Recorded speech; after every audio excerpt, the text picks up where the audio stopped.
ఈ తండ్రి ఇంటిని విడిచి వెళ్ళినటువంటి కుమారుని ఏదైతే ఉందో దీనిలో ఉన్న పారమార్థిక సత్యాన్ని మీదట ఉంచాలని ఆశపడుచున్నాను. రొటీన్గా రెగ్యులర్గా మనం వినే మాటలు కాకుండా దీనిలో నుండి ఏదైనా కొత్తదనం మనం నేర్చుకోవడానికి ప్రయత్నిద్దాం. ప్రభునందు ప్రియ దేవుని సంఘమా, క్రైస్తవులుగా మన జీవితంలో ప్రాముఖ్యమైన విషయాన్ని యేసుక్రీస్తు వారు ఈ ఇరువురు కుమారుల ద్వారా మనందరికీ అమర సందేశాన్ని తెలియజేస్తున్నారు. ఏంటనేది మనం ఆలోచిస్తే, తప్పిపోయిన కుమారుడు అని ఇక్కడ కనిపిస్తుంది లేఖనాల్లో మనం చూస్తే. తప్పిపోయిన కుమారుడు. చాలామంది క్రిస్మస్ సీజన్లో లేదా క్రైస్తవులు ఎక్కువగా ఈ నాట్యాన్ని లేదా ఈ యొక్క నాటికను కూడా వారు ప్రదర్శించడం అనేది జరుగుతూ ఉంటుంది. చిన్నప్పటి నుండి చూస్తే క్రైస్తవులకు మన జీవితం ఇవన్నీ ఎరిగి ఉన్నటువంటివి. ఇక్కడ తప్పిపోయిన కుమారుడు అని వ్రాయబడి ఉంది. చనిపోయి మరల ఈ కుమారుడు బ్రతికినని కనిపిస్తున్నాయి. తప్పిపోయిన కుమారుడు అనే శీర్షిక బదులు తప్పిపోయిన కుమారులని వ్రాయబడి ఉంటే సరిగా సార్థకంగా ఉంటుంది. సో ఇక్కడ ఒక్క కుమారుడు తప్పిపోలేదు. సర్వసాధారణంగా ఏ సందేశాన్ని మనం విన్నా ఈ కుమారుని గురించి మనం ధ్యానిస్తే ఎక్కువగా అందరూ తండ్రి ఇంటిని విడిచి వెళ్ళిపోయినటువంటి కుమారుని గురించి ప్రస్తావిస్తాం, కానీ నిజానికి ఇంటిలో ఉన్న కుమారుడు గురించి కూడా అంతగా పట్టించుకోము, ఆలోచించము కూడా. చిన్నవాడు దూరదేశంలో తప్పిపోయాడు. తన తండ్రి ఇంటిని తనకు తానే విడిచి బుద్ధిపూర్వకంగా వెడలిపోయాడు. తనకు రావలసినటువంటి ధనాన్ని, అది ప్రత్యేకంగా ఏదైతే ఆస్తుందో హక్కు, అది ద్రవ్య రూపముగానే ధనముగానే దాన్ని తీసుకొని ఇంటిని విడిచి దూర ప్రాంతానికి వెళ్ళిపోయి తప్పిపోయాడు. పెద్ద కుమారుడు ఇంటిలోనే తప్పిపోయాడు. ప్రియ దైవ సంఘమా, దేవుని సంఘమా, దేవుని బిడలారా, జాగ్రత్తగా విందాం. మనందరము దేవుని ఇంటిలోనే ఉన్నాం. దేవుని ఇంటిలో కాకుండా వెలుపుట ఉన్నవారు కూడా కొకొల్లాలుగా చాలామంది ఉన్నారు. చూడండి, కుటుంబ సమేతంగా అందరం వచ్చామా? ఎవరో కానీ అందరూ రాలేం. పిల్లరా, గమనిద్దాం. ఇంటిలో ఉన్న తప్పిపోయిన కుమారుడు కనిపిస్తున్నాడు. ఇంటి నుండి తనకు తానే వెళ్ళిపోయినటువంటి కుమారుడు తప్పిపోవడం కూడా మనకు కనిపిస్తుంది. వీరిద్దరికి మరి ఒక సామాన్యమైన లక్షణము ఉంది.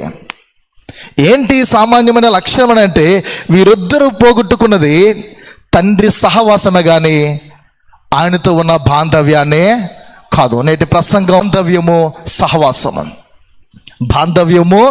సహవాసము.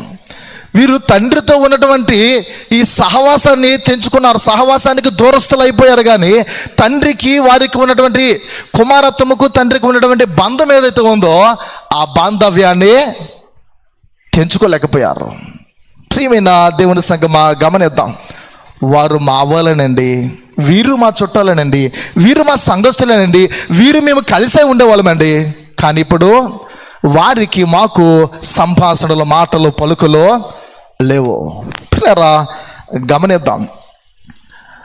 మాటలు లేకపోవడం అంటే సహవాసంలో మనం నిలవకపోవడం. ఏదైనా వనము నుండి లేదా ఏదైనా తోట నుండి బహిష్కరింపబడినటువంటి ఆదాము పోగొట్టుకున్నటువంటిది తండ్రితో ఉన్న సహవాసాన్ని, కానీ కుమారునికి తండ్రికి ఉన్నటువంటి ఆ బంధాన్ని లేదా బాంధవ్యాన్ని పోగొట్టుకోలేదు. తండ్రికి ఆదాముకు ఉన్నటువంటి సహవాసం ఏదైతే ఉందో ఆ సహవాసానికే దూరం అయిపోయాడు. కానీ వారిరువురికి మధ్య ఉన్నటువంటి బాంధవ్యాన్ని వారు పోగొట్టుకోలేదు. అది అలానే ఉంది. అయితే సహవాసం లేని బాంధవ్యము లేదా బంధము అర్ధరహితమైనది. ఫర్ ఎగ్జాంపుల్, నా రిలేటివ్స్ ఎవరైనా ఉన్నారనుకోండి, వారితో నేను మాట్లాడకుండా, సంభాషించకుండా, వారు మా చుట్టాలండి, మాకు అయిన వాళ్ళండి, కావలసిన వారండి అని చెప్పుకుంటే ఆ సహవాసం లేని బంధము, బాంధవ్యము అర్ధరహితమైనటువంటిది. ఒక విధంగా చెప్పుకోవాలంటే నిర్జీవమైన బంధం. నా ప్రియ క్రైస్తవ సంఘమా, క్రైస్తవ విశ్వాసులుగా మన జీవితంలో ఎడముఖం వేసుకొని పెడముఖం వేసుకొని మూతి ముడుచుకున్నటువంటి ఎవరు రాజు? మూతి ముడుచుకున్న రాజు ఎవరు బైబిల్లో చెప్పండారా? ఆహాబు. ఎవరు? ఆహాబు. అలాంటి జీవితం మనలో ఉండకూడదు. ఎలా ఉండాలి? సహవాసంలో కలిసి ఉండడానికే ప్రయత్నించాలి. ఏదైనా కట్టాలంటే, ఏదైనా బిల్డ్ చేయాలంటే, ఏదైనా మన జీవితంలో నిలబెట్టాలంటే సమయాన్ని హెచ్చించాలి, కష్టపడాలి, శ్రమపడాలి. సేద్యం చేయుటకు మన జీవితంలో సమయాన్ని హెచ్చించాలి. నాశనం చేయడానికి, కూలదోయడానికి, పాడు చేయడానికి నిమిషాలు చాలు. బైబిలే హెచ్చరిస్తుంది. యోగ్యురాలంట తన పెనిమిటికి కిరీటం అంట, సిగ్గు తెచ్చినది వాడి ఎముకలకు కుళ్ళు అంటాడు.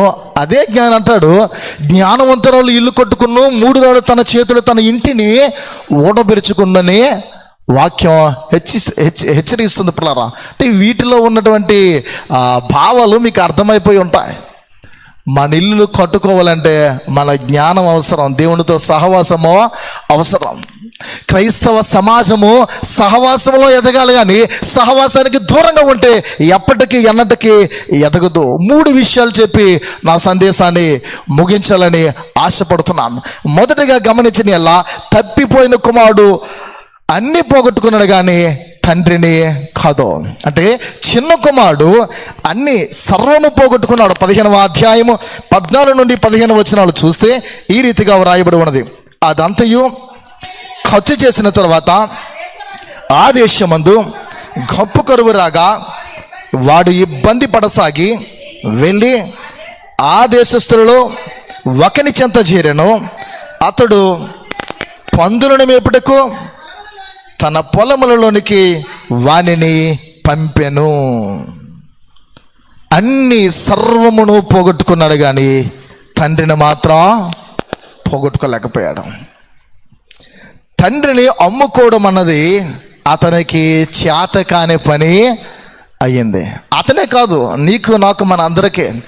తండ్రికి దేవునికి మనం దూరంగా ఉంటామేమో కానీ సహవాసానికి దేవుణ్ణి అమ్ముకోవడం అంతా పిల్లరా సమంజసంగా ఉండదు, అమ్ముకోలేము. మానవులము పిల్లరా భ్రష్టులం అయిపోతాం దేవునికి దూరంగా ఉంటే. ఇది పాపికి శరణం. నీకు దేవుడు అనుగ్రహించిన ప్రతిదీ నువ్వు నాశనం చేసుకోవచ్చు, కానీ ప్రతిదీ నీవు అమ్మేసుకోవచ్చు, కానీ దేవుని మాత్రం అమ్ముకోవడం నీకు నాకు చేత కాని పని. ఎందుకంటే మరల తిరిగి మనం ఆయన దగ్గరకు రావాలి. ఇదే పాపికి శరణం. దేవుడు మనకిచ్చినటువంటి గొప్ప అద్భుతమైనటువంటి కృప, ఎనలేనటువంటి ప్రేమమయుడు ఆయన కనుక, ఆయన కృప ద్వారా మనల్ని ఏర్పరచుకున్నాడు కనుక తిరిగి ఆయన చెంతకు మనం రావడానికి దేవుడు తన యొక్క బాహువులు చాచి కనిపెడుతూ ఉంటాడు. అందుకే యోహాను సువార్తలో రాయబడుతుంది, ఆయన యొద్దకు వచ్చి వారిని ఆయన ఎంత మాత్రమునో త్రోసివేయడని కనిపిస్తుంది. ఆ తండ్రి ప్రేమ మనం పారిపోవాలన్నా పిల్లరా నిన్ను నన్ను పారిపోనియదు. తండ్రి విడిచి నీకు నీవే నాకు నేనే మనకు మనమే దూరంగా ఉండాలని ప్రయత్నిస్తూ ఉన్నప్పటికీ ఆయన ప్రేమ ఎలాంటిదంటే పారిపోనియనటువంటి ప్రేమ. పిల్లరా ఆ ప్రేమ వెతుక్కుంటేనే నిన్ను వస్తుంది. నువ్వెక్కడికి వెళ్ళి నీతో ఆయన ప్రేమ వస్తుంది. నీవెక్కడికి వెళ్ళినా గమనించిన ఇలా 15వ అధ్యాయము 31, 32 వచనాలు ఇలా రాయబడి ఉన్నది పిల్లరా. అందుకతడు కుమారుడా నీవెల్లప్పుడూ నాతో కూడా ఉన్నావు, నావన్నీ నీవి. మనము సంతోషపడి ఆనందించుట యుక్తమే. ఈ నీ తమ్ముడు చనిపోయి తిరిగి బ్రతికను, తప్పిపోయి దొరికినని అతనితో చెప్పను. తండ్రిని విడిచి వలదని వెళ్ళిపోతూ ఉన్నా, నాకొద్దు అని దూరంగా వెళ్ళిపోతున్నా కుమారుని మాత్రం ప్రత్యేకంగా బ్రతిమాలుకుంటూ వెళ్తూ ఉంది ప్రేమ. ఆలోచిద్దాం పిల్లరా, నాకొద్దు అని వలదని బయటకు వెళ్ళిపోతున్నటువంటి పెద్ద కుమారుని వద్దకు తండ్రి ప్రేమ ఎలా వస్తుంది? బ్రతిమాలుకుంటూ వెళ్తుంది. మన ప్రభువు ప్రేమ ఎలాంటిదంటే దేవునికి నీకు నీవే బుద్ధిపూర్వకంగా దూరంగా ఉండాలని నీవు ప్రయత్నించిన, అలిగి నీకు నువ్వే వ్యతిరేకంగా వెళ్ళిపోతూ ఉన్నా ఆయన బ్రతిమాలుకుంటూ నీ చెంతకు వస్తాడు. ప్రతి హృదయంలో గోచరిస్తూ ఉంటాయి ప్రశ్నలు. ఎలాంటి ప్రశ్నలు ఉత్పన్నం అవుతూ ఉంటాయంటే, దేవుడు కావాలా, లోకం కావాలా, ప్రభువు కావాలా, లేకపోతే లోకంలో ఉన్నవన్నీ కావాలేంటట్లు ఇలాంటి ప్రతిస్పందనలు లేదా ఇలాంటి ప్రశ్నలు మానవునిలో ఉత్పన్నమవుతూ ఉంటాయి. మనము దుష్టునికి లోబడుతున్నామో లేదా దేవునికి లేదా పరిశుద్ధాత్మనికి లోబడుతున్నామో ఒక్కసారి మనల్ని మనం ప్రశ్నించుకుంటే ఇట్టే సులభంగా నీకు జవాబు దొరుకుతుంది. పిల్లరా, పెద్ద కుమారుని వద్దకు వెళ్ళి కూడా బ్రతిమాలుతూ ఉంది ఈ ప్రేమ. ఇది సిలువ ప్రేమ, క్రీస్తునాథుని ప్రేమ. మనందరికీ తెలుసు, మాసలమణి గారు రచించిన సంకీర్తన మార్గము చూపము ఇంటికనే కీర్తన 681వ కీర్తనలో మొదటి చరణంలో రాయబడుతూ ఉంటుంది. పిల్లరా, పాప మమతల చేత పారిపోయిన నాకు ప్రార్థించే క్షమాబు, పశ్చాత్తాపము నుండి తండ్రి క్షమ గురుచు పంపుము క్షేమము.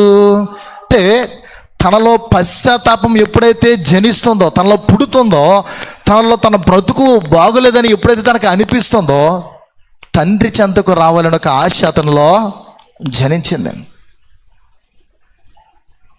ప్రభునీదు సిలువ ముఖము చెల్లని నాకు పుట్టించే ధైర్యము. పిల్లరా, ఆలోచిద్దాం. నువ్వెంత దూరం వెళ్ళిపోయినా వలదని దేవునికి దూరంగా వెళ్తే ఆయన ప్రేమ నిన్ను బ్రతిమాలుకుంటూ వస్తుంది. ఈ సత్యాన్ని మనం మర్చిపోకూడదు. నువ్వు వెళ్ళకూడని స్థలానికి వెళ్ళిపోతున్నవేమో నీ తండ్రి ఇంటిని విడిచి, నీ తండ్రిని ఇంటిని విడిచి నువ్వు ఉండరాని స్థలానికి వెళ్ళిపోతున్నవేమో, అలిగి ఉండిపోతున్నవేమో నీ జీవితంలో. ఆయన అంటున్నాడు, రా, సహవాసములో ఉందాం, సంతోషంలో పాలు పంపులు పొందు, ఆనందిద్దాం అని ఆయన ప్రేమపూర్వకంగా నిన్ను ఆహ్వానిస్తున్నా. నేటి కాలం మనుషుల మీద అలగటం అనేది కనిపిస్తాయి. సంఘాల మీద అలాగే మనుషులు కనిపిస్తారు. నువ్వు అలుగుతుంది సంఘాల మీద, మనుషుల మీద కాదు. దేవుణ్ణి నీవు నీకు నచ్చినట్లు మలుచుకొని నీకు ఇష్టానుసారంగా ఉంటున్నా. దేవాలయంలో కూడా మనం ఎలా ఉండాలో కూడా తెలుసుకోవాలి, నేర్చుకోవాలి. బ్యాప్టిస్ట్ చర్చిలు అంటే సంఘాలు అనేవి, బ్యాప్టిస్ట్ సంఘాలు అనేవి అత్యున్నతమైనటువంటి సంఘాలు. బ్యాప్టిస్ట్కు ఉన్న విశిష్టత, బ్యాప్టిస్ట్ సంఘాలకు ఉన్నటువంటి సిద్ధాంతాలు, ఈ ట్రెడిషన్ ఏదైతే ఉందో పిల్లరా, ఈ ఆర్థోడాక్స్ ఏవైతే ఉన్నాయో అవి నేటి కాలంలో ఉన్న తరాలకు, నేటి మనుషులకు పెద్దగా తెలియనట్లు నాకు అర్థమవుతుంది. మనకున్నటువంటి మూలాలను మనం చంపుకోకూడదు. జీవించే సంఘాలుగా ఉండాలి. ఎడారికి మీరు వెలుగై ఉన్నారని యేసుక్రీస్తు వారు చెప్పలేదు. ఎవరికి వెలుగై ఉన్నారు? మీరు లోకానికి వెలుగై ఉన్నారని చెప్పారు ఆయన. సో మనం లోకానికి వెలుగై ఉండాలంటే మన సహవాసము దృఢంగా ఉండాలి. మనం చేపట్టే కార్యక్రమాలు మనకు తృప్తినిస్తే సరిపడవు, అవి ప్రభువు కూడా తృప్తికరంగా, సంతోషదాయకంగా ఉండాలి. అందుకే ఆదిమ సంఘం అంతలా ధన్యకరంగా ముందుకు సాగినట్లు కనిపిస్తుంది. పిల్లరా, ఇదే సిలువ ప్రేమ, క్రీస్తు ప్రేమ. ఏ ప్రేమ అంటే నువ్వు వెళ్ళిపోతున్నా నీ చెంతకు బ్రతిమాలుకుంటూ వచ్చే ప్రేమ.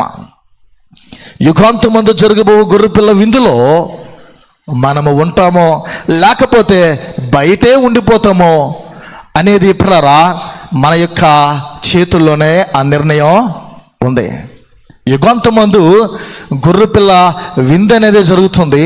ఆ విందులో నీవు బయట ఉండిపోతావో లేకపోతే లోపలికి ఆహ్వానింపబడి అందులో పాల్గొందుతావో ఆ నిర్ణయం మాత్రం ఎవరి చేతుల్లో వానికి ఆ నిర్ణయం ఉంది. అంటే నీ యొక్క తీర్మానముపై, నీ నడవడికపై, నీ తీరుతెన్నులపై ఆధారపడి ఉంటుంది తప్ప నా ప్రార్థన ద్వారా, సంఘ నాయకుల ప్రార్థన ద్వారా, సంఘంలో ఉన్నటువంటి నీ తల్లిదండ్రుల ప్రార్థన బట్టి, సంఘంలో అనేక మంది చేసిన ప్రార్థన బట్టి నీ బ్రతుకు పిల్లరా ఆ గొర్రె పిల్ల విందులో నాటబడి అక్కడ నీవు పాల్గొందుతావు అనేటువంటిది ఆధారపడలేదు.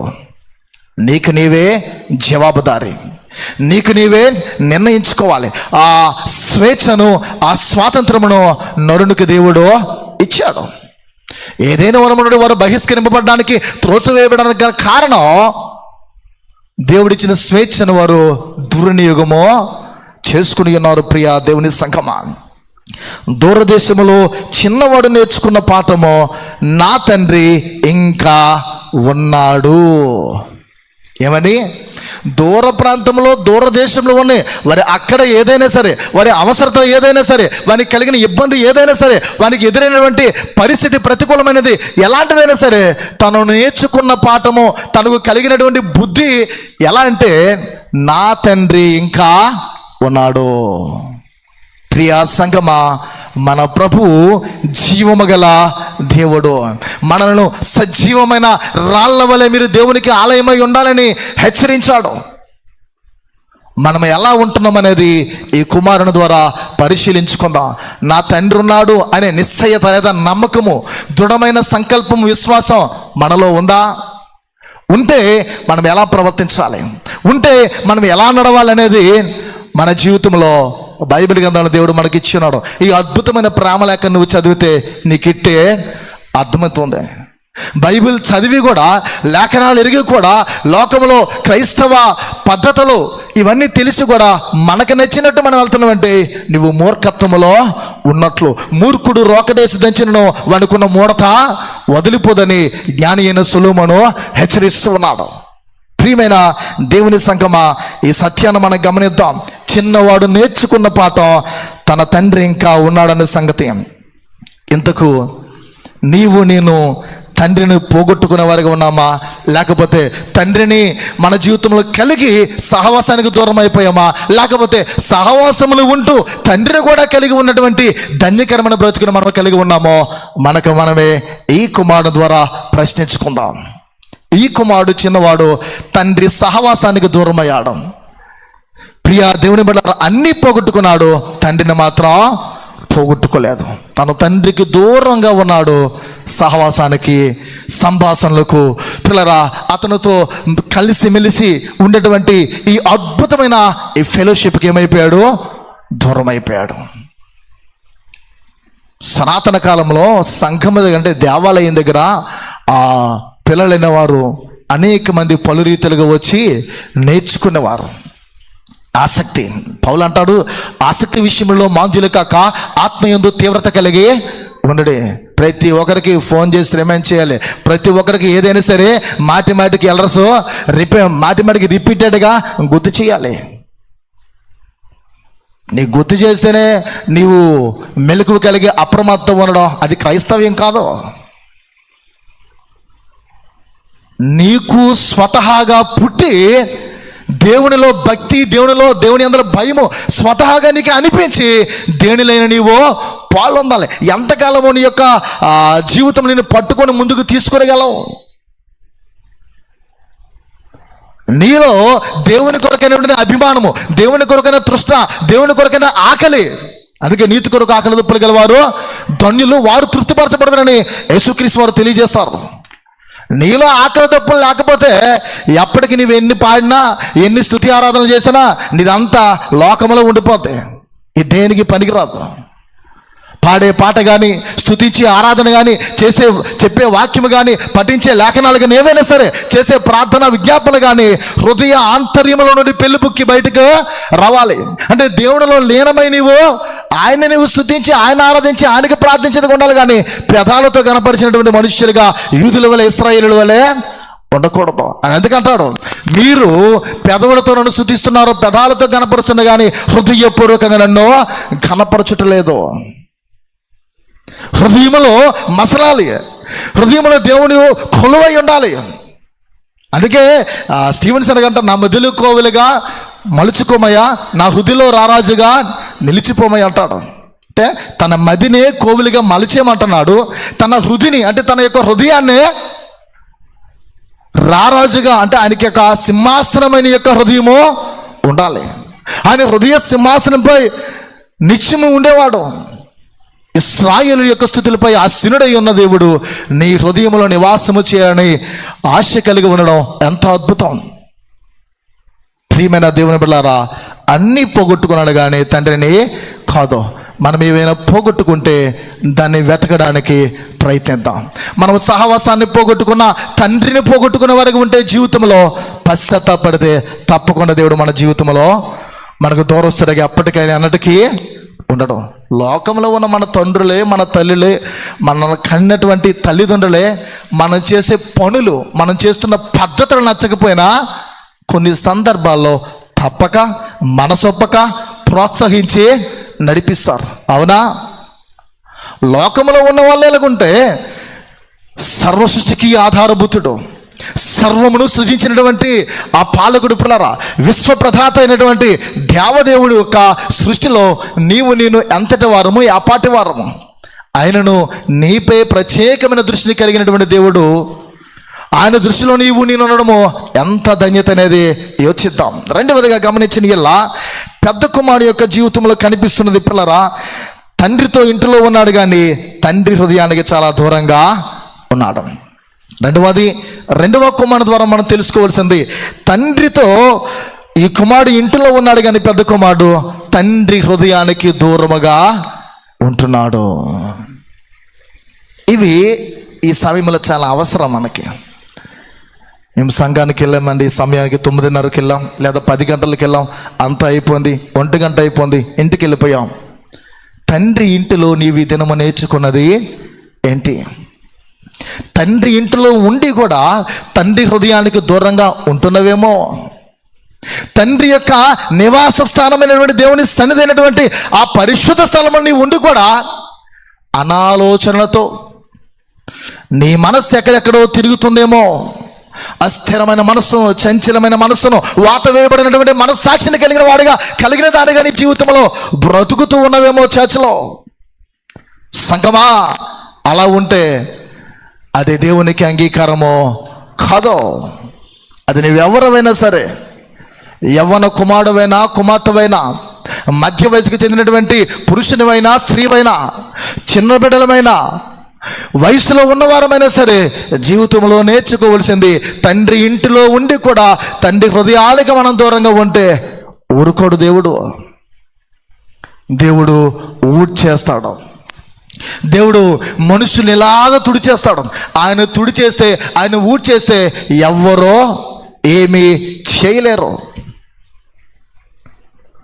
ఆయన రాప్చర్ గురించి, రాకడ గురించి రాయబడిన మాటలు చూస్తే భయంకరంగా ఉంటాయి. నువ్వు పొదల చోటుకి వెళ్తానన్నా, బండల చోటుకి వెళ్తానైనా ఆయన ఎదుట తాళజాలిన వాడు ఎవడు ఉండడని ప్రకటన గ్రంథంలో రాయబడుతుంది, దానియేలు గ్రంథంలో రాయబడుతుంది. ఆయన ఎదుట తాళజాలిన వాడు ఎవడైనా ఎదురు నిలవగలడంటే ఎవడు నిలవలేడు. ఆయన పని చేస్తే త్రిప్పేవాడు, మార్పు చేసేవాడు ఎవడు కూడా ఉండడు. మనుష్యులు మనం అనుకుంటాం, నేను చేస్తే ఏదైనా జరిగిపోద్ది, నేను లేకపోతే ఏమీ లేదు.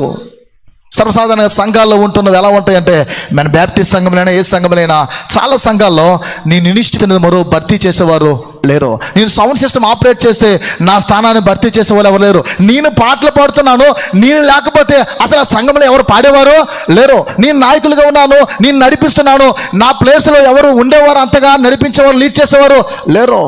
ఈగోయిజం, అహం, అతిశయం, ప్రియులారా, ఈ ఉన్నవారి యొక్క జీవితంలో దేవుడు ఇట్టే పీకేస్తాడు. సౌలు అనుకున్నాడు, సౌలును దేవుడు పక్కనే పెట్టేశాడు.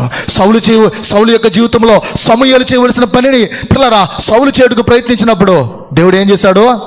ఊడ్చేశాడు. ఎవని పని వాళ్ళు సక్రమంగా విధులు నిర్వర్తించాలి.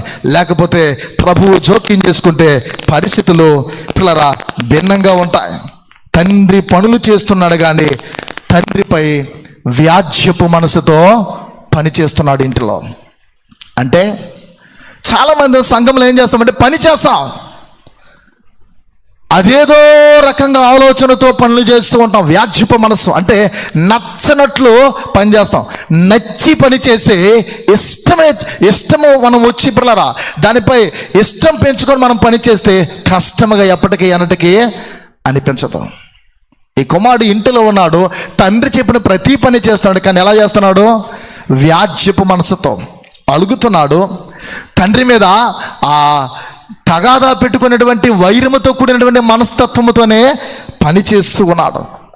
ఎప్పుడైతే తండ్రితో సహవాసం పోగొట్టుకున్నాడో అని తన యొక్క జీవితంలో తనకు అనిపించిందో వెంటనే అతడు పలుకుతున్న మాట ఆ 30వ వచనంలో ఈ రీతిగా వ్రాయబడి ఉన్నది. అయితే నీ ఆస్తిని వేశ్యలతో తినివేసిన ఈ నీ కుమారుడు రాగానే వీని కొరకు వేశ్యలతో వీని కుమారుడు రాగానే వీని కొరకు క్రొవ్విన దూడను వధించితవని చెప్పాను. తండ్రితో సహవాసానికి ఎప్పుడైతే దూరంగా ఉన్నాడో ఇతని నోటి నుండి లోపల ఉన్నటువంటి మనసు ఏదైతే ఉందో దాని నుండి బయటకు వస్తున్న మాటలు ఎలా ఉన్నాయంటే పిల్లరా, చాలా భయంకరమైన మాటలు. నీ ఆస్తిని వేశ్యలతో తినివేసిన ఈ నీ కుమారుడు, తన తమ్ముడు కాదు, ఈ నీ కుమారుడు రాగానే వీని కొరకు క్రొవ్విన దూడను వధించితవనే చెప్పున. నీ కుమారుడే, నీ కొడుకేనమ్మా, నీ కూతురేనమ్మా. అంటే ఇరువురు అక్క చెల్లెలు అవ్వచ్చు, అన్నదమ్ములు అవ్వచ్చు, తండ్రితో తల్లితో ఎలా ఇంట్లో మాట్లాడు. ఈ నీ కొడుకే, ఈయనతో ఈ నీ కూతురు అనేటట్టు సంభాషిస్తాం, ఈ నీ కుమార్తెనే. ఇతను అంటున్నాడు ఈ నీ కుమారుడు పాడు పని చేసి, చెయ్యకూడని పనులు చేసి, దుర్వ్యాపారం వల్ల వేశ్యలతో ఆస్తిని పాడు చేసి తన దేహాన్ని పాడు చేసేసుకొని అన్నీ పోగొట్టుకోవడం అంటే తన శరీరాన్ని కూడా పోగొట్టుకున్నాడు. ఆ కుమారుడు నాశనం చేసుకున్నాడు. అలాంటి వాని కొరకు నువ్వు విందు చేయిస్తున్నావు. వెంటనే తన తమ్మునితో గల బాంధవ్యాన్ని తన జీవితంలో విస్మరించాడు. ప్రియమైన దేవుని సంగమా, విస్మరిస్తాము ఎప్పుడంటే మదించిపోయినప్పుడు. ఎప్పుడు మర్చిపోతాం? మదించిపోయినప్పుడు, తృప్తి కలిగినప్పుడు. అంటే చూడండి, భయమేమీ లేదు, దిగులు పడవలసిన కలవరమేమీ లేదు, అలసడేమీ లేదు. తెస్సలోనికీయులకు రాసిన పత్రిక 2వ పత్రికలో వ్రాయబడతాయి పిల్లరా. లోకము నెమ్మదిగా ఉంది, చింతించవలసిన భయం లేదు అని వ్రాయబడతాయి పిల్లరా. ఒక గర్భిణీ స్త్రీకి ప్రసవ వేదన ఎలా వస్తుందో అకస్మాత్తుగా క్రీస్తు ఆగమనము లేదా ఆయన ప్రత్యక్షత, ఆయన రాకడా వస్తుందో చెప్పి యేసుక్రీస్తు రాకడ రాదు. ఒక దొంగ వచ్చినట్లయినా వస్తాడు. మనం అనుకుంటున్నామేమో తృప్తిగా ఉన్నాము, బాగా ఉన్నాము, భయమేమి లేదు, అన్నీ కలిగి ఉన్నాము అని శ్రీమంతుడైన ధనవంతుడైన ఆ ధనికుని గురించి వ్రాయబడతాయి. నా ప్రాణమా తినము, త్రాగుము, సుఖించము, అనేకమైన సంవత్సరాల కొరకు నీకు నూతనమైన గాదిని కట్టించి వాటిలో కావలసినటువంటిది దాచిపెట్టాను, సమృద్ధితో ఉన్నాను అని ఊహల్లో కోటలు కట్టుకున్న మనసుతో దేవుడు అంటున్నాడు ఆ శ్రీమంతుడితో, ఒరే వెర్రివాడా, నీ ప్రాణము నా చేతిలో ఉంది, నీవు సంపాదించినది ఎవని వశమైపోతుంది. సంఘము మెలకువ కలిగి జీవించాలి. క్రైస్తవ కుటుంబాలు అప్రమత్తతతో మసులుకోవాలి. క్రైస్తవ సంఘముగా వెలుగొందుతున్న మనము దేవుని ఇంటిలో ఉండి పని చేయొచ్చు, దేవుని హృదయానికి దూరంగా ఉంటున్నామేమో.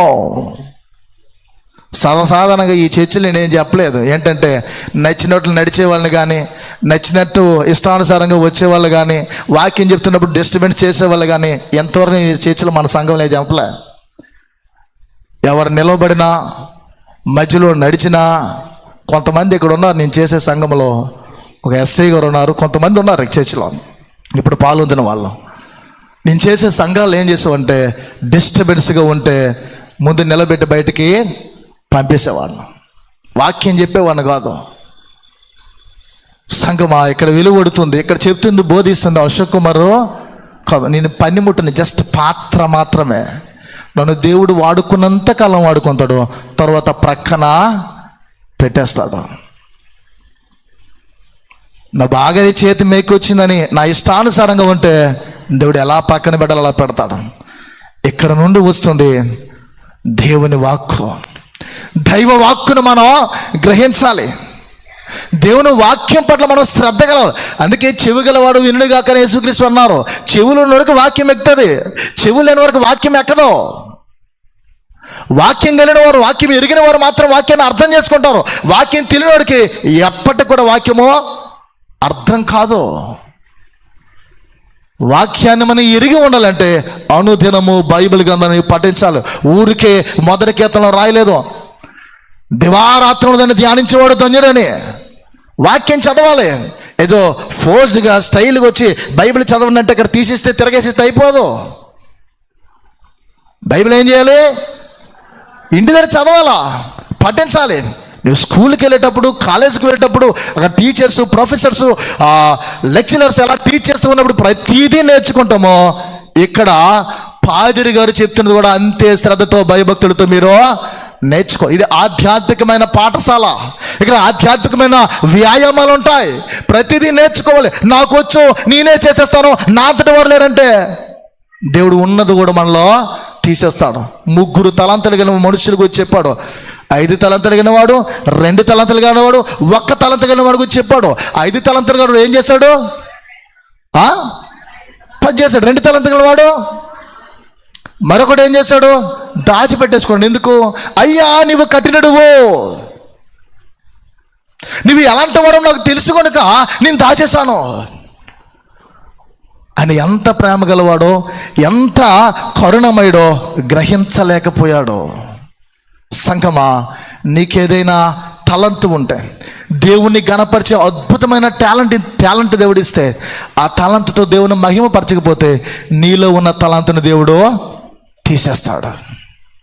అది ఎట్టిదైనా ప్రార్థన కానీ, పాటలు పాడడమే కానీ, అద్భుతంగా అనేకులను లీడ్ చేయడమే కానీ, అనేకులను బలపరిచే విషయం కానీ, ఏదైనా సరే ప్రతి దానికి దేవుడు ప్రతి మనిషికి ఏదో ఒక అద్భుతమైనటువంటి తలాంతును ప్రసాదిస్తాడు. ఊరికే భూమి మీద మనుషులు దేవుడు పంపించాడు. చాలామంది చిన్నపిల్లలు కలిగిన వారు ఉన్నారు ఇక్కడ. ఆ పిల్లలు స్వతహాగా మనం సంపాదించుకున్న వాళ్ళు కాదు, దేవుని ప్రణాళికలో ఈ భూమి మీదకి వచ్చిన వాళ్ళు. ఏ రీజన్ లేకుండా, ఏ పర్పస్ లేకుండా భూమి మీదకి దేవుడు నరుల్ని పంపించడం. అందుకే యోహాను గురించి రాయబడుతుంది. ఎలా అంటాడంటే, బాప్తిస్మడైన యోహాను గురించి, ఈ బిడ్డ ఎదిగి పెద్దవాడై ఎలాంటి వాడుగునో. పిల్లరా, ఈ సత్యాలు మనకు సంఘములో ఉన్నంత మాత్రాన, సంఘ సభ్యత్వం కలిగినంత మాత్రాన, సంఘ నాయకత్వం వహించినంత మాత్రాన దేవునితో సహవాసములో ఉన్నామనుకోవడానికి పిల్లరా అవకాశము వీలు లేదు. నేనే కానీ సంఘ కాపురైనా సరే, పాస్టర్ గారులమైనా సరే, బోధిస్తున్నంత మాత్రాన ఆయనతో సహవాసములో ఉన్నాను నాకేంటి అని అనుకోవడానికి వీలు అవకాశమో లేదో. తినేదంతా పందులు పుట్టే ఉండవచ్చు. బ్రతికిన బ్రతుకుల చివరికి బయటకు ఉండిపోయే పరిస్థితి దాపురించవచ్చు. అందుకే ప్రియ దేవుని సంగమా, జాగ్రత్తగా పరిశీలించుకొని నీ బ్రతుకును నీవే ఆధ్యాత్మికంగా లీడ్ చేసుకోవాలి. నీవే పరిశుద్ధాత్మని యొక్క అధ్యక్షత లేదా ఆయన యొక్క ఆధ్వర్యంలో నడిపించుకోవాలి. అయితే తండ్రి దయ అనే రక్తబంధం ఏదైతే ఉందో, నీటి కంటే రక్తం ఎలాంటిది? చిక్కనదిగా అంటూ ఉంటారంటే అది పల్చగా ఉండదు. తండ్రి దయ అనే రక్త బాంధవ్యము ఎప్పటికీ కృపలో మనందరి కొరకు కనిపెడుతూనే ఉంటుంది. అయితే ఆయనలో సహవాసం మాత్రం మన సమర్పణ మీద ఆధారపడి ఉంటుంది. సమర్పణ లేకపోతే తండ్రితో సహవాసంలో మనం దగ్గరగా ఉండలేము. మనకు సమర్పణ ఉన్నదా లేదనేది గమనించాలి. పౌలు హెచ్చరిస్తాడు. కాబట్టి సహోదరులారా, పరిశుద్ధమును దేవునికి అనుకూలమైన సజీవ యాగముగా మీ శరీరమును సమర్పించుకున్నాడని దేవుని వాత్సల్యమును బట్టి నేను మిమ్మను బ్రతిమాలుకొనుచున్నాను. రోమిలకు రాసిన పత్రిక 12వ అధ్యాయంలో కనిపిస్తుంది. పిల్లరా, దేవునికి సజీవ యాగముగా మన దేహాలు సమర్పించుకోవాలి. నేటి కాలంలో ఎలా ఉన్నామంటే, దేవునికి బాప్తిసం తీసుకోవడానికి ముందు తీర్మానించుకుంటాం, ఆత్మ తీవ్రతో ఏదైనా చేద్దామని దేవునికి సమర్పించుకుంటాం. ఒక్కసారి బలిపీఠం మీద నీ దేహం అనే దేవునికి సజీవ యాగము నువ్వు అర్పిస్తే తిరిగి ఇది నాది అని నువ్వు తీసుకోవడానికి అవకాశం లేదు. చాలా సంఘాల్లో ఈ డోలకు నాది, ఈ ఫ్యాన్ ఇచ్చింది నాది అని పరిస్థితులు ప్రతికూలంగా వచ్చినప్పుడు పట్టుకుని వెళ్ళిపోతారు ఇరుబోగులలో. ఇలా ఉచ్చరిస్తూనే అనుకోకండి. అంటే వారు ఎవరికి ఇచ్చారో వారికి తెలియట్లా. సంఘములో దేవునికి ఒకటి ఏదైనా నువ్వు ప్రేరేపణ కలిగి దేవుని ప్రేరణచే ఒకటి అర్పించిన తర్వాత, ఏది ఇన్స్ట్రుమెంట్ కానీ ఏ వస్తువైనా ఏ ఉపకరణమైన నువ్వు కొనితే, ఆ కొనిచ్చిన తర్వాత నీకు అనానుకూలంగా ఉందని, నీకేదో అవకాశం కల్పించలేదని ఆ వస్తువు నాది అని తీసుకెళ్ళిపోతున్నావు. అది ఎంతవరకు కరెక్టు? ఒక సంఘంలో ఇలాంటి పరిస్థితి చోటు చేసుకోండి నా అనుభవంలో. పిల్లరా, గమనిద్దాం. అలాగే దేవునికి నీ శరీరాన్ని అర్పించిన తర్వాత ఇది నాది అని నువ్వు తీసుకోవడానికి అవకాశమో, అది దహించబడుతుంది. దేవుని కొరకు అర్పించబడుతుంది. ఆ ధూపము దేవునికి ఇంపైనటువంటిదిగా ఉంటుంది. దేవుని కొరకు నువ్వు వాడబడాలి. నీ కొరకు దేవుడు వాడబడ్డం కాదు, నా కొరకు దేవుడు వాడబడ్డం కాదు. మనము ఆయన కొరకు ఆయన చేతిలో వాడబడేవారుగా ఉండాలి. పిల్లరా, చివరగా మూడవదిగా గమనించిన ఇలా తప్పిపోయిన ఈ కుమారుడు లేదా చిన్న కుమారుడు తండ్రి యొద్దకు రావడానికి ప్రధానమైన హేతువు ఆహారము, భౌతికమైనటువంటి ఆహారము లేదా పశ్చాత్తాపము కలగడం వల్ల తన జీవితంలోకి తండ్రి చెంతకి రావడానికి ఇష్టపడ్డాడు. ఈ పశ్చాత్తాపానికి ముందు అతనికి ఎదురైన శ్రమ ఏంటంటే భౌతిక అక్కర తనకి తన జీవితంలో అవసరం ఏదైతే ఉందో ఆ అవసరం తీర్చబడట్లేదు. భయంకరమైన దుర్భరమైన కొరవ వచ్చింది. తినుటకు ఆహారమో లేదు. ఎక్కడైతే పని చేయించి ఉన్నాడో ఆ యజమానుకున్నటువంటి పందుల పొట్టితో తన పొట్టను నింపుకోవడానికి ప్రయత్నించాడు. పిల్లరా, జాగ్రత్తగా గమనిద్దాం. పెద్ద కుమారుడు ప్రశ్నిస్తాను, నాకు ఆన్సర్ చెప్పాలి. పెద్ద కుమారుడు అలిగి బయట ఉండిపోవడానికి కారణం ఏంటి? పెద్ద కుమారుడు అలిగి బయట ఇంటి బయట ఉండిపోవడానికి హేతువు కారణం ఏంటి? రీజన్ చెప్పాలా? విందే కారణం. తన తమ్ముడు కొరకు ఆయన విందు చేశాడని. అలానే ప్రియమైన దేవుళ్ళ ఆదామవ్వలు పాపములో పడిపోవడానికి కారణం ఏంటి? తిండే కారణం. భ్రష్టత్వానికి గురైపోయి వ్యభిచారముతో పోల్చబడినటువంటి బ్రతుకుని పోలినటువంటి ఏశావు చెడిపోవడానికి కారణము, ఆశీర్వాదాన్ని కోల్పోవడానికి, జ్యేష్ఠత్వాన్ని కోల్పోవడానికి కారణం కాస్తంత కలగలుపుతో కూడినటువంటి చిక్కుడుగాయల కూర వంటకంతో కూడినటువంటి ఆ యొక్క తిండే కారణం. తిండి కోసము భ్రష్టులైపోయిన వారు భూమి మీద ఆత్మీయంగా అనేక మంది ఉన్నారు. త్రాగుబోతులని, వదరబోతులని, తిండిబోతులని, నిద్రబోతులని చాలామంది ఈ మధ్య బాగా అలవాటైపోయింది. నిజానికి బ్యాప్టిస్ట్ చర్చిలు ఇవి లేవు. మీరేమనుకున్నా సరే, హల్లెలూయా సమరయ స్త్రీ వచ్చింది, కొండ తెచ్చింది, చేదుకుంటుంది నీళ్ళు, హల్లెలూయా స్తోత్రం, ఇవి నిజానికి బ్యాప్టిస్ట్ చర్చిలు లేవు. నిన్ను నిద్ర లేపడానికి, నిన్ను ఉత్తేజపరచడానికి హల్లెలూయా పదాలు కాదు, యూచేలు పదాలు వాడాలి. ఎప్పుడు ఏంటి సందర్భం ఉంది? పిల్లరా, ఈ విషయాలు మనం మర్చిపోతున్నాం. ఎందుకు ఇవి వ్రాయబడ్డాయి? ఎందుకు పెద్దలైన వారు అంటే మన పితరుల కానీ మనం గొప్పలం కాదు. నన్ను అడిగితే మన పితరులకు తెలిసిన మనకి వాళ్ళు నేర్పించారంటే ఏవైనా మన జీవితంలో వాటిని అభ్యసింప చేయాలి, వాటిని మన జీవితంలో నేర్చుకోవాలి. పిల్లరా, కొంతమంది ప్రతి దానికి ఇదే రిపీటెడ్గా పలుకుతూ ఉంటారు. మరి కొంతమంది అయ్యగారు ప్రార్థించండి, ఎందుకమ్మానంటే ఊరికే ప్రార్థన చేయండి. ఒట్టివాడే దేవుడు? దేవుడేం ఒట్టివాడా నీ కొరకు ప్రార్థన చేయడానికి? నీ ప్రార్థనకు ఒక గోల్ ఉండాలి, నీ గురి ఉండాలి. గురి లేకుండా ప్రార్థన చేయకూడదు. దేని కొరకు ప్రార్థన చేయాలనేది నువ్వు విషయం చెప్పాలా. ఒట్టివాడు దేవుడు కాదు. ఏది పడితే అయ్యా నువ్వు రావయ్యా రావయ్య అంటే పరిగెత్తి వచ్చేయడానికైనా వట్టి దేవుడు కాదైనా జీవము గల దేవుడు, సజీవుడు. అలాంటి ప్రభువును మనం కలిగి ఉన్నాము. మనలాంటి ధన్యులు ఈ భూమి మీద మరొకరు లేరు. ఈ ధన్యత అనేది కలకాలం అంటే నిరంతరము చిరకాలం ఉండాలంటే పరలోకం మనం ఉండాలి. పరలోకం మనం ఉండాలంటే తిండి కొరకు, లోకంలో ఉన్న వాటి కొరకు మనం లొంగిపోకూడదు. కాస్తంత వెండి నాణ్యాలకి ఏం చేస్తాడంట? దేవుణ్ణే అమ్మేసుకున్నాడు మనుష్యుడు అన్నాడు. పరితాపం చెంది పిల్లరా, ఆ 12 మందిలో ఒకడొక ఇస్కరియోతు యోధ ఏమైపోయాడు? ఊరి పెట్టుకుని చనిపోయాడు. చూడండి ఎంత తేడా ఇక్కడ. పశ్చాత్తాపానికి, తెలుగులో పశ్చాత్తాపానికి, రిపెంట్కి, ఆ పరితాపానికి చాలా తేడా ఉంది. చాలామంది అయ్యగారు ఎంత బాగా ప్రసంగం చేశారంటారు. నేను ఒక మాట చెప్తున్నానండి, పాస్టర్ గారిని ఎప్పుడు పొగడకండి. పాస్టర్ గారిని పొగిడితే కొమ్ములు వచ్చేస్తాయి. పాస్టర్ గారి కొమ్ములు వచ్చేస్తే మనల్ని ఇరిచేస్తారు. పాస్టర్ గారిని పొగడకూడదు. సిగ్గుపడి హృదయంలో నొచ్చుకొని తలదించిపోవాలి ఇంటికి. వాక్యం నీతో మాట్లాడుతున్న పాస్టర్ గారు మాట్లాడరు. వాక్యం మాత్రం మాట్లాడొద్దు. ఈ సత్యాన్ని మనం ఎరగలేకపోతున్నాం. సత్యమును అమ్మివేయక దాన్ని కొని ఉంచుకొని మనం అంటాడు సులుమును. సత్యమును అమ్మివేకి దాన్ని కొని ఉంచుకోనమంటే ఎలా కొంటావు? నీ సత్క్రియలు పెట్టుబడి పెట్టాలి. దేవునికి అంగీకారమైన బ్రతుకుని మనం పెట్టుబడిగా పెడితేనే సత్యవంతుడైన నేనే సత్యమని తెలియజేసిన ప్రభువారు మనతో నివాసము చేస్తారు, ఆయనతో మనం ఉంటాం. ప్రియమైన వారలారా, ఈ విషయాన్ని మనం గమనించాలి. ఆదామవులు పాపానికి తిండే కారణము అయినా దేవుడు ఆ చిన్నవాని భౌతిక అక్కర ద్వారా అతనికి పశ్చాత్తాపము కలిగించాడు. అదే 31వ వచనంలో 21వ వచనంలో వ్రాయబడుతుంది. పిల్లరా 15వ అధ్యాయము 21వ వచనంలో చదవండి అమ్మా. పరలోకమునకు విరోధముగాను నీ ఎదుట పాపము చేసి తిని ఇక మీదట నీ కుమారుని అనిపించుకొనుటకు యోగ్యుడును కాను. తండ్రి, నేను పరలోకమునకు విరోధముగా నీ ఎదుట పాపము చేసింది, ఇక మీద నీ కుమారుని అనిపించుకున్నట్టుకు యోగ్యుడును కాను.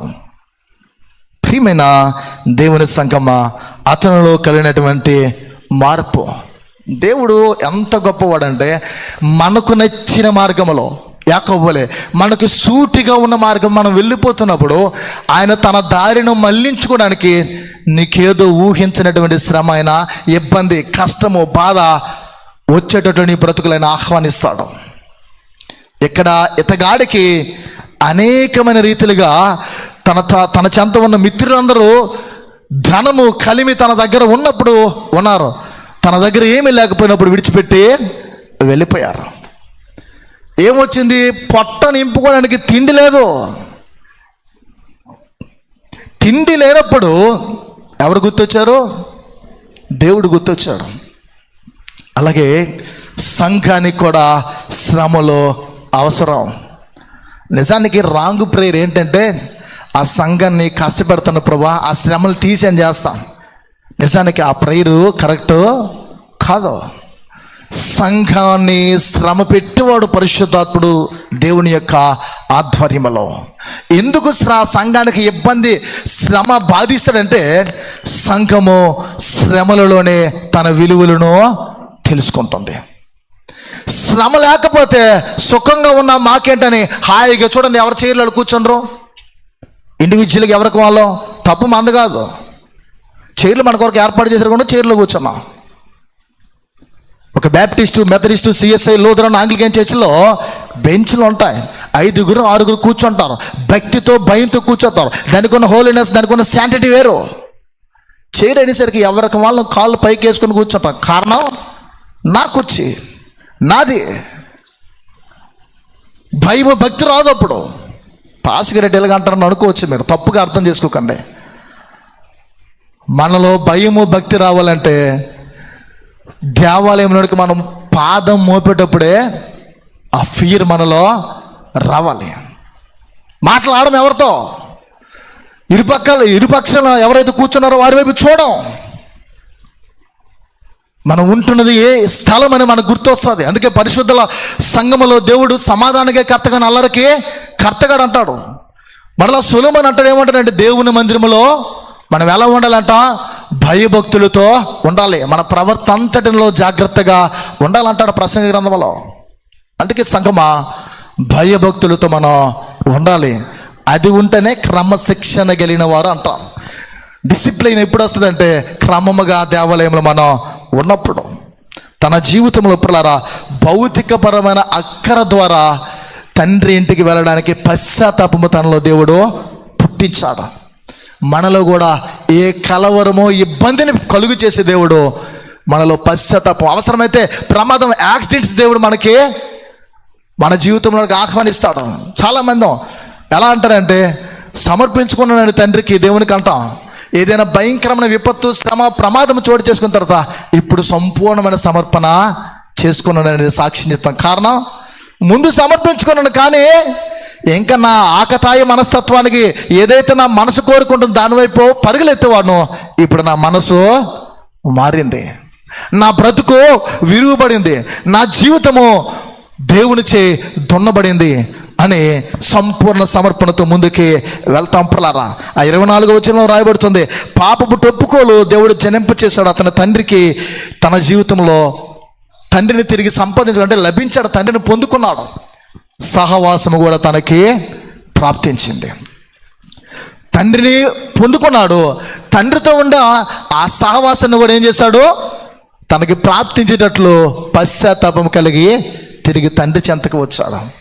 చాలా సందర్భాల్లో ఎక్కువగా ఈ కుమారుని గురించి ధ్యానిస్తే తండ్రి తన కొరకు కనిపెట్టడము, ఆ లేఖనాలు వ్రాయబడినట్లు తండ్రి తన కొరకు ముందుగా పరుగెత్తి వెళ్ళి హత్తుకొని మెడ మీద ముద్దు పెట్టుకొని ఉంగరం తగిలించడం, ప్రశస్త వస్త్రం ధరించడం, ఇవన్నీ ధ్యానిస్తాం కామన్గా. అవే ఆశ్చర్యమైన గారు అద్భుతంగా అంటారు, నా తండ్రి నన్ను చూచి పరుగెడుతూ ఎత్తించి నాపై బడి ఈడ్చెను, నవజీవమును కూర్చి ఇంటికి తోడ్కుని వెళ్ళి నన్ను దీవించెను. నా జీవిత కథ ఎంత యేసు ప్రేమకు ధరలు సాక్ష్యమయుండును. ఆహా, నా జీవిత కథ ఎంత యేసు ప్రేమకు ధరలు సాక్ష్యమయుండును. అంటే తన జీవితమే ఈ భూమి మీద గొప్ప సాక్షి అంటున్నారు. తండ్రి తన కొరకు పరిగెత్తుకుని రావడం అనేది వివరిస్తున్నాడు. నవజీవం అంటే నూతన జీవం తన కొరకు అతని జీవితంలో పొందుకున్నాడు. నూతన జీవాన్ని పొందుకున్నాడు. పిల్లరా, తన ఆశ అయిన ఆహారం కూడా సహవాసం ఎప్పుడు పొందుకున్నాడో, తన భౌతిక అక్కరేంటి? ఆహారం, ఆకలి. తను దేని కొరకైతే ఆశిస్తున్నాడో ఆ ఆశ అయిన ఆహారం కూడా తనకేమైంది? దొరికింది. అందుకే కాదనుకు నా తండ్రి, ఇక నాకు దిక్కెవరు లేరు అని అంటాడు. నన్ను త్రోసేయొద్దు, కాదనగా నా తండ్రి దిక్కెవరు లేరు, క్షమించని అంటాడు. నేను దిక్కుమాలిన వాడిగా అయిపోయాను, నీవే నాకు దిక్కు, నీవే నాకు శరణని నీ దగ్గరకు వస్తున్నాను. తండ్రి ప్రేమ ఎలాంటిదంటే నువ్వు ఎలాంటి పరిస్థితులకు వెళ్ళిపోయినా నిన్నైనా హత్తుకునేవాడు కానీ నిన్ను దూరపరిచేవాడో కాదు. మొదటి భాగం మన దానియేలు గ్రంథం చదువుకున్న ముగించుకుంటున్న పిల్లరా, 9వ అధ్యాయంలో ఒక వ్యక్తి కనిపిస్తున్నాడు. భక్తుడైన దానియేలు పరప్రజల మధ్య పరాయి దేశములో చెరలో మూలుగుతూ ఉన్నటువంటి ఈ వ్యక్తి తండ్రిని పోగొట్టుకోలేదు, తండ్రి సహవాసము పోగొట్టుకోలేదు. దేవాలయానికి దూరంగా ఉన్నా అక్కడ ఆచారాలు వేరేనా, అక్కడ సంప్రదాయాలు వేరేనా పిల్లరా, అక్కడ పద్ధతులు దేవునితో సహవాసములోనే ఉన్నాడు. ప్రియ క్రైస్తవుడా, విశ్వాసి, నీ జీవితంలో తండ్రితో నీకున్నటువంటి కుమారత్వము, కుమారుడనే బంధం ఎలా ఉంది? తండ్రికో నీకున్నటువంటి సహవాసం ఎలా ఉంది? బాంధవ్యము సహవాసంలో ఉన్నటువంటిది. సహవాసం లేకపోతే లోకములో విలువ లేని వారుగానే మిగిలిపోతామనే విషయాన్ని మనం గమనిద్దాం. పిల్లరా, పెద్దవాని యొద్దకు వెళ్ళి విందుకున్న చిన్న కుమారుడు గురించి మాట్లాడుతున్నాడు తండ్రి.